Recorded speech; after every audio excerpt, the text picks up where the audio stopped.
આ મોહ છોડવા માટે તમે હું આ તીર્થયાત્રાની અંદર ભળ્યા છીએ. ઈશ્વરનું કેટલું નિમિત્ત હશે આપણું, ત્યારે આ તીર્થયાત્રાની અંદર તમે અહીંયા ઉપસ્થિત છીએ. પણ મોહ આપણો કેવો ખબર છે તમને? એમ થાય મને કાંઈ મોહ જ નથી, વાત જરી કંઈ ખોટી. પણ મારે બે દાદાની વાત કરવી છે. મોહ કેવો હોય? સૌથી પહેલાં એક મારે હરિબાપાની વાત કરવી છે. હરિબાપાને સંતાનો નહીં, 60-70 વર્ષની ઉંમરે, એટલે એમના પરિવારના સભ્યોની અંદર બે જ વ્યક્તિ રહે. બા ગુમાવ્યા 70 વર્ષની ઉંમરે, પણ એટલા બધા કરોડોમાં રમે, એટલા બધા કરોડો કમાયા, પણ ક્યાંક ધર્માદાની વાત આવે, ક્યાંક દાનની વાત આવે, કોઈ સત્કાર્યની વાત આવે, ત્યાં હરિબાપા પાછા પડે. હરિબાપા એમ કે ના ના, આખી જિંદગીમાં કેટલાય પરસેવાના ટીપા પડ્યા છે ને તૈયા બધું ભેગું થયું છે, આપી ન શકું. ઘણાય હોય ને વોચમેન હોય ને ઘણાય માલિક હોય. ધનના જો તમે વોચમેન હોય ને તો આખી જિંદગી તમે એનું રક્ષણ કરો, તમે વાપરી ન શકો ભલા માણસ. પણ જો તમે એના માલિક હોય ને તો ખરા અર્થથી તમે વાપરી શકો. આ હરિબાપા આખી જિંદગી સત્કાર્ય થાય ને, સત્કાર્ય આ બાજુની દિશામાં થતું હોય ને તો હરિબાપા આ બાજુથી નીકળે. તમે બેઠા હોય ને હરિબાપા તમારું નામ હોય તમને નથી કહેતી, હા. પણ હરિબાપા કોઈ દિવસ એ કાર્યની અંદરથી નીકળે નહીં. વળી કોક એમ કે તમારે મહેમાનમાં આવવાનું, તો હરિબાપાને એમ થાય 2-5 લાખ માંગી લે, એટલે કદાચ જાય નહીં. પણ આખી જિંદગી ભજન ભક્તિ ભગવાનના નામની માળા ખૂબ કરી અને આખરે 75-78 વર્ષની ઉંમર અને ભગવાનનું તેડું આવ્યું. આ કાલ્પનિક સંવાદ છે, પણ સંવાદના માધ્યમથી મારે આપને એ કહેવું છે કે આપણો મોહ કેવો હોય.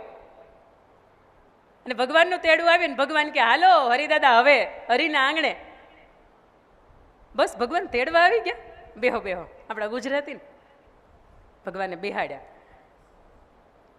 ભગવાનને કે ભગવાન આખી જિંદગી તમારું સેવા કરી, તપ કર્યું, પૂજા કરી, અને એમાંય ભલું થયું, ભાંગી જંજાળ, સુખેથી બચશું શ્રી ગોપાળ. એ પછી તો વધારે તમને નજીકથી મોકો મળ્યો તમને જોવાનો, તમને જાણવાનો, તમને સ્મરણ કરવાનો. પણ ભગવાન મેં એવું સાંભળ્યું છે કે આખી જિંદગી તમારું કોઈ સારું કરે, તમે કોઈના નિહાપા ન લ્યો, તો તમે માણસનો અવતાર ફરીથી પાછો આપો. ભગવાન કે હા મળે ને. સુંદર મજાના કાર્યો કર્યા હોય તો હજી એ કાર્ય એ આત્મા ફરીથી દેહ સ્વરૂપે કરે, એટલા માટે એને ફરીથી અમે નવો અવતાર આપીએ. આ ભગવાનની સાથેનો કાલ્પનિક સંવાદ થાય છે.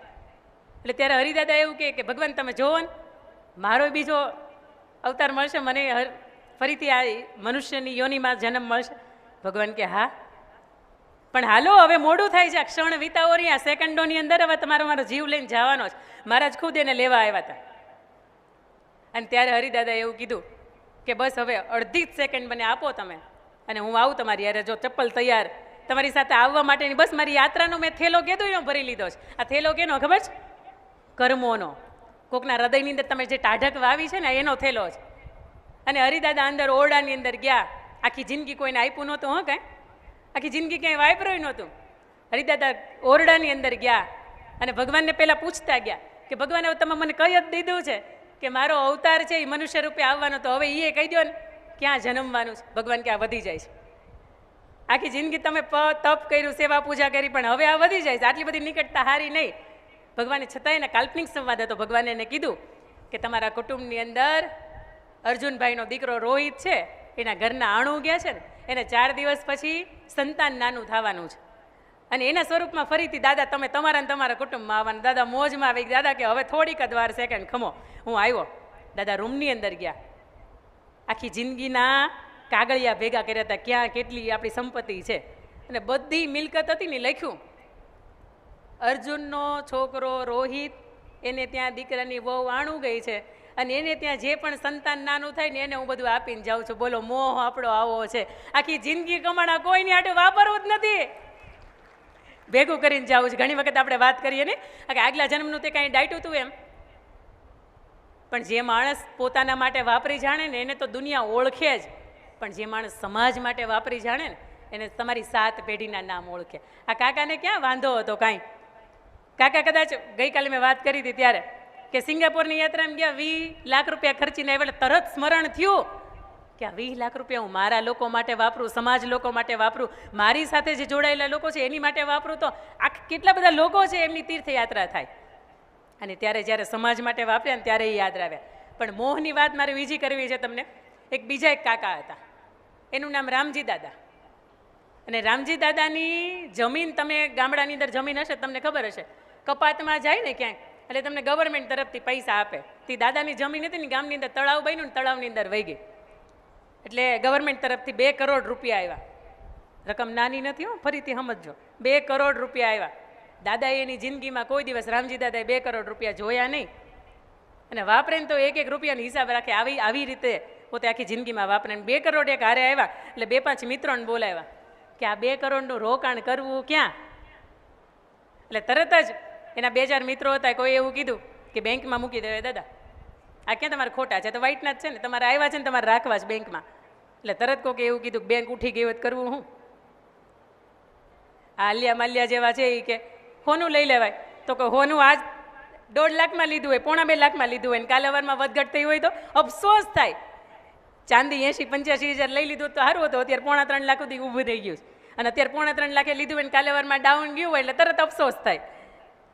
દાદાએ છેલ્લે નક્કી કર્યું કે દાદા સુરતમાં તમારે કેટલા સંબંધી, એટલે કે સુરત તો આખું ઘર જ કહેવાય આપણું.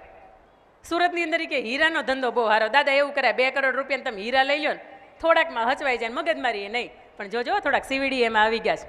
એટલે આમ જોઈને બરાબર દાદા કે આ વાત સાચી છે. દાદાએ 24 હીરા લીધા. રોજ ગણે, સવારે ગણે, બપોરે ગણે, સાંજે ગણે, 1 2 3 4 5 24 અટકી જાય, વળી પાછું બંધ કરીને મૂકી દે. દાદાની હારે એક માણસ એનું ધ્યાન રાખવા માટે સતત રહે. તમે રોજ કોઈ એકને એક વાત ગણો, રોજ એકની એક વાતની સાથે તમારી મુલાકાત થાય ને, એટલે 3 મહિના વીતા ને એટલે મગજની અંદર એ વાત ચડી ગઈ. અને 3 મહિના પછી દાદા એક વખત ગણતા હતા ને, એટલે દાદા કે આ તો કાંકરા થઈ ગયા, આ તો કાંકરા થઈ ગયા, મારા હીરા હતા ને કાંકરા થઈ ગયા. એનો જે ધ્યાન રાખવાવાળો માણસ હતો ને એ દાંત કાઢતો હતો એની બાજુમાં.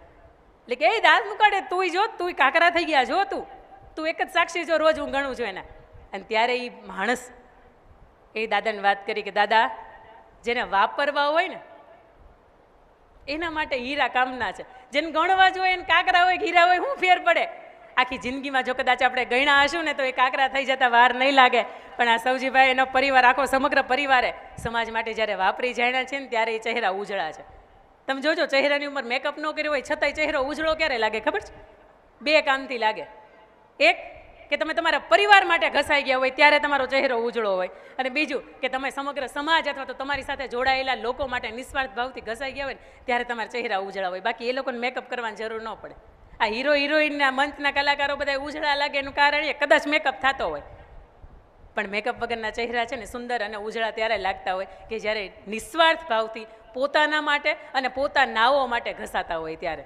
એનાથી વિશેષ મારે તમને આગળ વાત કરવી છે ત્યારે કે તમારી પાસે તમને ઘણી વખત એમ થયું હશે કે અહીં આપી દઈએ, આપણે અહીં આપી દઈએ, મંદિરે ગયા હશો ને ત્યારે આપી દઈએ, પણ ખીચામાંથી પર્સ ખોલીએ ને એટલે પર્સમાંથી દેખાય તરત 200 રૂપિયાની અને 500 રૂપિયાની 2 જ નોટું છે. પેલું પરચોરણ નથી, 100 રૂપિયાની, 10 રૂપિયાની, 20 રૂપિયાની નોટ નથી. મેં તો ઘણા લોકોને એવાય જોયા છે કાકા કે 200 રૂપિયાની નોટ ખીચામાં હોય ને 200 રૂપિયાની નોટ મૂકે ને 190 પાછા લઈ લે. એટલે કોકના મૂકેલા થોડા લેવું પાછા. ઓલાને જેવું છે, ખાલી આવ્યા ખાલી જાશું, સાથે શું લાવ્યા લઈ જાશું. તું તો ભક્તિ રે કરી લે ઘનશ્યામની. આ સફળ ફેરો કરવા માટે કાંઈક એવું છે કે ભેગું કરવું પડશે, માત્ર ધન સંપત્તિથી નહીં થાય. બીજા ઘણા લોકોને એમ હોય કે એ તો એ મોજમાં જ રહે ને કે એની પાસે પૈસા છે, ઈશ્વરની કૃપા છે, 2 હાથથી લક્ષ્મીજી એની ઉપર વરસી છે. નહીં, પૈસા હોય ને ત્યાં સુખ છે ને આવું નથી. પૈસા હોય ને એને ઘણાને ઊંઘ નથી આવતી. એને 2-3 ઘેનની ટીકડીઓ લેવી પડે ને ત્યારે ઊંઘ આવે. રજાઈ હોય, મખમલનો ગાલીચો હોય, સુંદર મજાનો બેડરૂમ હોય, છતાંય ઊંઘ નથી આવતી. ઊંઘ ત્યારે આવે કે જ્યારે સત્કર્મથી, સદભાવથી અને પરમાર્થના કારણે તમે કંઈક સમાજ માટે ઘસાવ છો ત્યારે. આવું આ કાર્યક્રમની જ્યારે ધીરે ધીરે કરતાં આપણે શરૂઆત કરવી છે ને ત્યારે એક સરસ મજાની નાનકડી આપણે રમત કરવી છે. તમે બાજુમાં જે બેઠેલા માણસ છે ને એની સામે જોઈને તમારે દાંત ન દેખાય ને એટલું હસવાનું છે. દાંત નો દેખાવો છે તમારી, મારે નહીં, આની સામે જોવાનું બંધ કરી દો. તમારી બાજુમાં જે માણસ બેઠું છે ને, તમારી બાજુમાં જે માણસ બેઠું છે એની સામે દાંત ન દેખાય ને આવું હસવાનું છે. હસો ને, દાંત ન દેખાવા જોઈએ, દાંત ન દેખાય એવી રીતે. હજી ઘણા નથી હસતા. હસો હસો. તમારી બાજુમાં જે બેઠેલું માણસ છે એની સામે દાંત ન દેખાય એવી રીતે હસવાનું છે. જો ઘણા હસવું નથી આવતું ને અહીંથી જો હા હા હા હા. હવે બીજી વાત કે તમારી બાજુમાં જે બેઠેલું માણસ છે ને એની અમે થોડાક દાંત દેખાય ને આવી રીતે હસવાનું છે. હસો ને, થોડાક દાંત દેખાય આવી રીતે હસો. અને તમારી બાજુમાં બેઠેલું માણસ, હવે તમને ખાતરી થઈ ગઈ કે આપણું ગમતું જ માણસ બેઠું છે, બરાબર? અને ન ગમતું બેઠું હોય તમારે જગ્યા બદલી નાખવાની છૂટ. આખી જિંદગી હવે આ હારે રાખ્યા અને એ ગઈમાં નહીં તો હવે ગમશે કોણ? બાજુમાં જે બેઠેલું માણસ છે ને એને હવે હજી હસવું ઘણા નથી આવતું. એક વાંય દાદા છે ને એને ઓલી જો ઓલી 32 હતી ને બારી નીકળી ગઈ. અરે હસો, હળવા થઈ જાવ, થોડાક હળવા થઈ જાવ, થોડુંક મ્યુઝિક અમારું વગાડો કે અમને હસવું આવે. દુનિયા એવું કહેતી છે કારણ વગરના હસીને તો થોડાક ગાંડા કહેવાય એમ. આ જે સમજે દુનિયા આપણને જે સમજે પણ હસી લેવા નું. આજે હસ્યા ને એટલે એવું લાગ્યું ને કે ભાર ઉતરી ગયો, હળવા થઈ ગયા થોડાક. બોલો હા કે ના? હમણાં છે ને 2 દિવસ પહેલા કાકા એક દાદા હતા બહાર, તો એના પત્નીની બે બેઠા હતા. એટલે એને પત્નીને એવું કીધું કે ઊભા થાવ ને, તમે કઈને બોલાવ્યા હતા. એટલે એની પત્ની એમ કીધું ઘડીક બેહવા દ્યો ને, હલો તમને કહું છું કે ઊભા થાવ. તોય કોઈ માન્યું નહીં. એટલે બાજુમાં દાદાની બાજુમાં હું હતી. બોલો મને કે સૌજી કાકા હલો હલો કે આખી દુનિયા માને કે, પણ હું હલો હલો કહું તમારી ઘરવાળી માનતી નથી કે. આ વાત ઉપર તો હસો. આ સત્ય ઘટના જો અહીં બનેલી 2 દિવસ પહેલા જાય ભારત છે. આપણે હસીએ ને એટલે આપણને એવું લાગે કે હળવા થઈ ગયા. બોલો હા કે ના? હા, મોટેથી બોલો એટલે મને એવું લાગે કે તમે જાગો છો. હા, એવું લાગે ને કે જીવનનો થાક ઉતરી ગયો એમ. હા, પણ આ થાક લાગ્યો તો હેનો?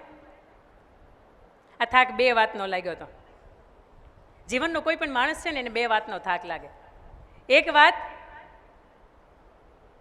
આ પ્રવાસની અંદર, આ જિંદગીના પ્રવાસની અંદર વધારે પડતો ભાર ઉઠાવી લીધો જ કારણ કાજ વગરનો. તમારી પાસે એક ખભામાં ઠેલો હોય ને તમને કોઈ એમ કહે કે કાલ તમારો વારો છે ઋષિકેશની યાત્રામાં નીકળવાનું છે.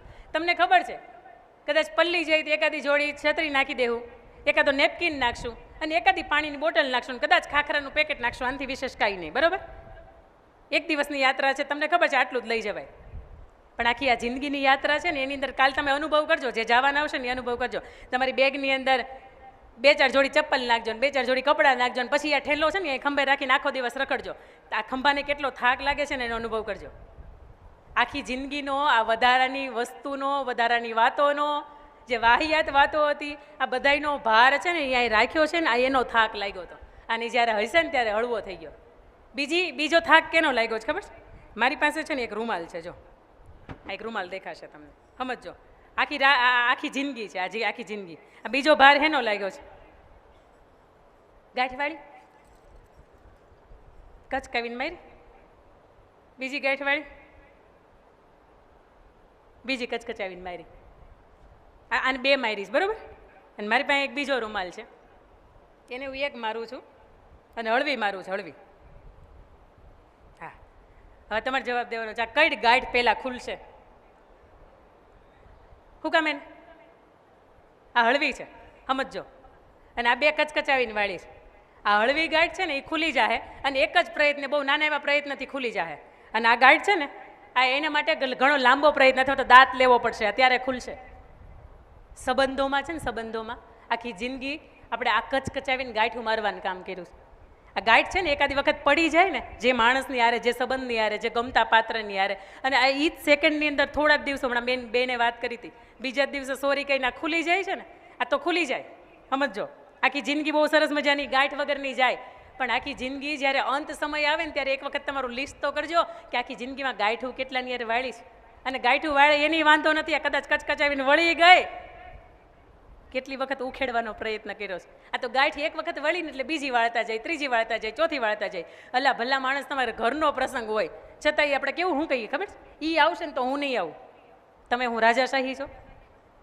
હે, આ પરિવાર અહીંયા આખે આખો તમે જોવો છો, કોઈને ક્યારેય મતભેદ નહીં થયો હોય, ક્યારેય કોઈને મનભેદ નહીં થયો હોય, ક્યારેય કોઈને વાતનું ખોટું નહીં લાગ્યું હોય, પણ એ પરિવારે છે ને આ ગાંઠું મારવાનું, કદાચ આ ગાંઠ પડી ગઈ હોય ને તો હળવા કે બીજે દિવસે ને ઉકેલવાનું કામ કર્યું છે. અને આખી જિંદગી આપણે છે ને ગાંઠું મારવાનું કામ કર્યું છે. આ 42 જણાનો પરિવાર હારે રહે છે, કદાચ ભૂલ ન કરતી હોય કાકા, વધારે 65. આ પરિવારને જ્યારે તમે ઉપસ્થિત રહીને જોવો ને ત્યારે તમને અંદરથી સમજાય કે આપણે કેટલાય પ્રસંગ એવા હતા કે કોકની યારે ગાંઠું પડી ગઈ હતી ને તો આપણે ગયા નહોતા. આ પરિવારની પાસેથી આટલું તો ચોક્કસ શીખવા જેવું છે કે પરિવાર ભેગો રહીને તો સત્કાર્ય થાય, પરિવાર ભેગો રહીને તો દુનિયાની અંદર માથું ઊંચું રાખીને જીવી શકાય. ભાઈ ભાઈનો ન હોય કોનો હોય? આ હળવા થયા, 2 વાતનો ભાર લાગ્યો. એક કે કેટલોય બધો સામાન, વધારાની વસ્તુઓ નહોતી રાખવાની ને એને આપણો ભાર ઉઠાવી લીધો. બીજી વાત કે જિંદગીમાં કોઈ દિવસ કોઈની યારે ગાંઠ કદાચ પડી ગઈ છે ને તો એ ગાંઠને આપણે જલ્દીથી ઉકેલી નાખીએ, અથવા તો એક વખત ગાંઠ પડ્યા પછી બીજી વખત ગાંઠ આની અંદર ન થાય તો એવો આપણે પ્રયત્ન કરીએ. બીજી વાત કે ઘણી વખત આપણને એમ થાય આ આવું કહેશે તો આપણે હાથ પકડીને હાલશું, અને કદાચ કોઈ ફોટો પાડીને મારા દીકરાને મોકલશે તો, મારે વેવાઈને મોકલશે તો, સમજો આ શરમની અંદર આપણે જિંદગી જીવી ન શકતા.